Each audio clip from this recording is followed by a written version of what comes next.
Welcome. This is Kingdom Props Network, bringing to you a candid discussion with the Camden's comeback Moneke, also affectionately known as Mo Ragsdale, who is presently a city council candidate for the upcoming elections this November in Camden City. Ms. Ragsdale is an alumnus of Camden High and presently its president of the PTO. Let's listen in as she discusses civic engagement for youth and young adults.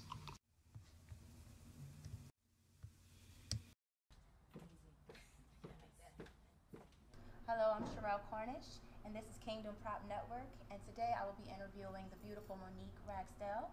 Now, Miss Moneke here, she is a native of Camden, and I just wanted to interview her and see what exactly she's going to be doing for our community and enlighten us more on what her goals and what her focus is to help our Camden community. So, Miss Moneke, I got a few questions here for you. Sure. Tell me how valuable the young adult vote is, especially with regards to population dominance for this group in Camden City. Okay, our younger vote is very valuable, especially because of the population and because of some of the things that our children and our youth is engaged in. It's coming up even more so if you think about what happened into Baltimore and how things escalates and the many ills that is affected by a city. And sometimes our youth needs to know how to express it, how to get engaged, and how to become more involved.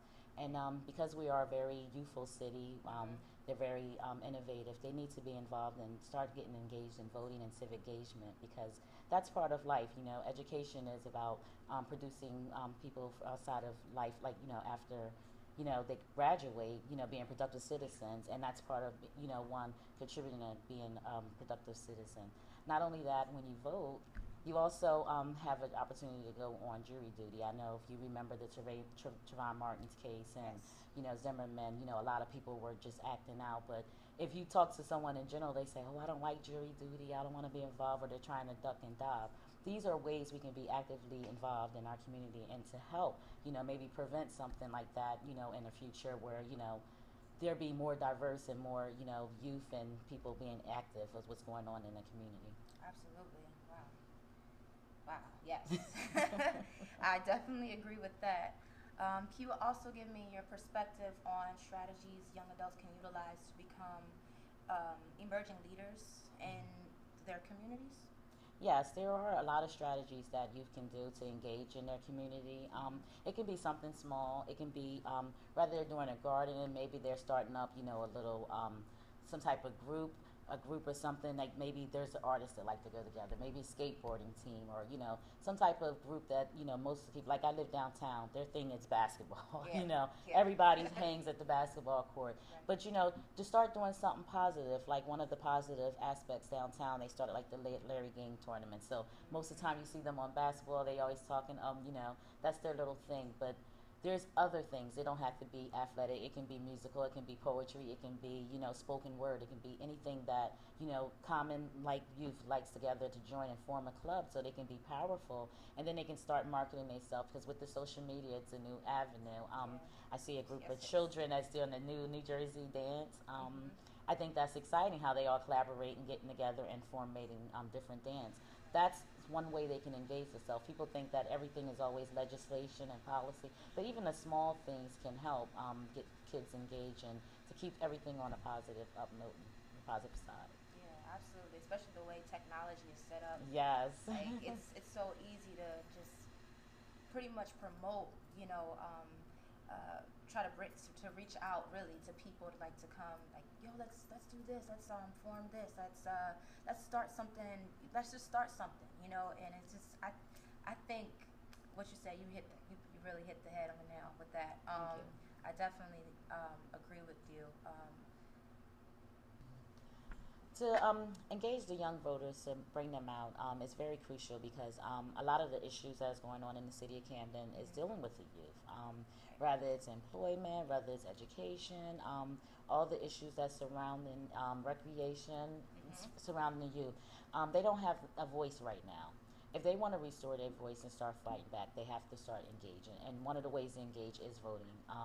voting is a huge way to engage. Start, not only do you vote, you look at your candidates, make sure their background, have they done, what are they doing, because I'm a firm believer action speaks louder than words. Yeah. I mean, you can always put a beautiful words together and I do a nice proposal, but what someone is actually doing, and because our city is dominated of youth, it's important that they come out and have someone represent them, someone who can speak for them, someone who can advocate for them, and someone who can help them and bring them on board, because that's what we're dealing with now. They keep saying the youth is our leaders, but, show them how, Right. guide them, educate them, inform them, and we don't do that.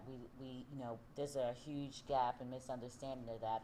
They say politics, a lot of people get offended, but politics, especially lately, affects us directly and indirectly, whether it's affecting our home, our taxes, our education, or our schools, our educators. So it has a lot to do with it. So that's one message I want to get to the youth.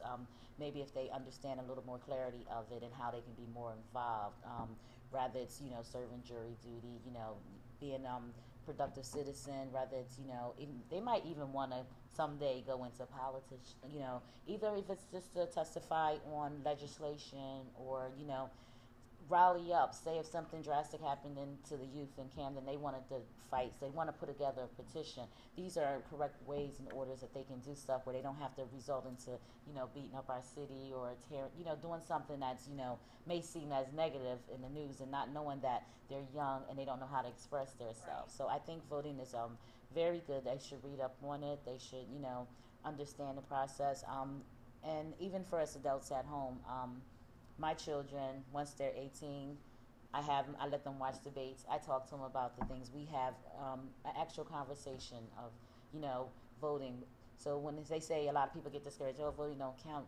It's where what your count goes and how you tell. You tell your friends, you tell your family, What do you think is going wrong? Because I do see, like, honestly, maybe like 13, 14. I feel like the age is just going lower and lower. Because my honest opinion, I think it's from the lack of activities, the lack of recreation, the lack of involvement. When I was coming up in school, we had all kind of clubs, from glee clubs to a range of clubs. We did a lot of things. Schools were open late.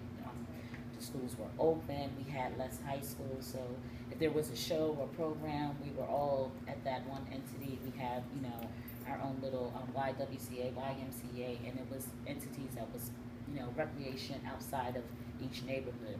Every community center was open late, we scaled back on a lot of programs. Yes, we still have events and stuff. We try as much as we could to keep the kids engaged, but I'm thinking it's boredom. You know what I mean? You don't have much to do with your time. You get engaged in things, before, by the time we used to get home, you eat breakfast, you do your chores, do your homework. You eat dinner, you do your chores and your homework. You really didn't have time to spend that much time outside. And when you did, it was always something you look forward to, whether it was the weekend, whether it was for here. And we need to start, implementing those programs back, not so much of, looking for resources, but, the way it's just like you said with the youth engagement, starting these little groups, doing this and that. It's kind of sad to hear that, they're getting younger, because we don't want that, but we need to bring the awareness. We need to start, bringing that awareness and doing the education and, doing prevention. We need to always keep that aware, what's going to happen and the pros and the cons, and even current events, like something as simple as current events that we used to do in school. That could be some type of conversation that they can talk about, a healthy conversation to promote positively, to kind of prevent other young ladies and educate the young men as well, because they don't get pregnant by themselves. So I think it would be it's something that we need to teach in our homes. It's something we need to teach in our schools, and something we need to work together